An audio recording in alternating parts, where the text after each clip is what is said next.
Looking down on the heads of state of this year's Tour of Switzerland, that's Andreas Kloden at the front, Lance Armstrong, Roman Kreuziger in this group, as well as Joachim Rodriguez. But the race situation is there's a lone leader, and it's Robert Gesink of Holland, who is on the road just around about 55 seconds ahead of Olivier Zog of Switzerland and Frank Schleck of Luxembourg.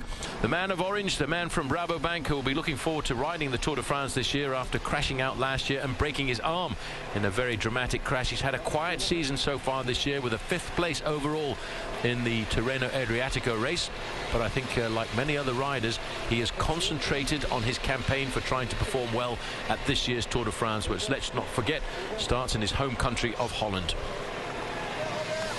This is a real big comeback for Robert Gesink. He's stretching out a very big advantage. He started the day looking for about 27 seconds in the overall classification, but right now he's riding himself into a very solid, dominant position. He could finish this race with a good minute's lead over the other riders in the group.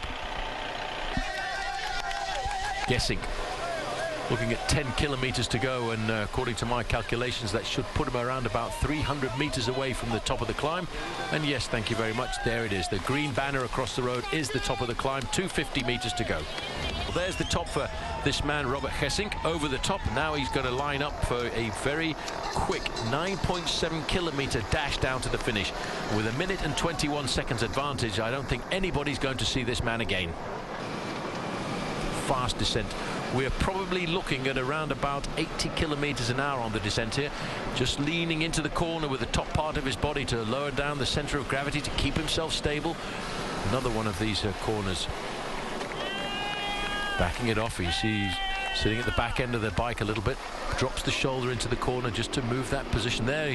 There's a sight for his sore eyes there. Just in the bottom, you can just see there 1 kilometer to go sign. And for this man, it's going to be a stage victory, but it's going to be a double header, because not only will he take the stage this afternoon, he will pull on the new leader's jersey in the Tour of Switzerland. Here we go. Around the corner. This is all downhill to the finish line for this magnificent queen of stages in the Tour of Switzerland here this afternoon. He is not going to slow down at all, because not only does he want to win the stage, he wants to make sure that he's got as much time advantage as possible to give himself a comfortable buffer and the lead overall in the Tour of Switzerland. Pulling off the team cars there is Team Soigneur, was just at the side of the road. A nice right-hand sweeping bend for Robert Gesink as he comes into the finishing straight. Again, out of the saddle, digging deep, looking for more and more seconds, because at the end of this Tour of Switzerland, it could be won by seconds. There's still a very long individual time trial for him to face up to on the final weekend of racing, and he's in an alleyway of Swiss flags here as he gives every last little bit of energy that he's got. And now's the time for that salute, the two-arm salute. Yes, we know you ride for Rabobank, we know you've got the victory this afternoon. Congratulations there to Robert Gesink, and now it's all a question of time. The clock is ticking for Robert Gesink. He will be the new leader of the Tour of Switzerland this afternoon.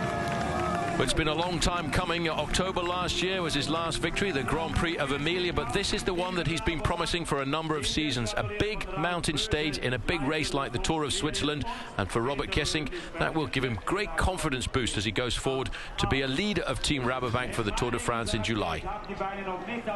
Well, I have to say, if Denny Menchoff doesn't find his form for Team Rabobank at the Tour de France this year, they can count on a spare leader, because Robert Gesink in the past has finished 7th overall in the Vuelta in 2008, 6th overall in the Vuelta at the end of last season, and today he's proved that he is a magnificent climber, and now that's why he's got himself the overall lead here by around about half a minute. He'll go out tomorrow with that jersey very comfortably fitting on his shoulders.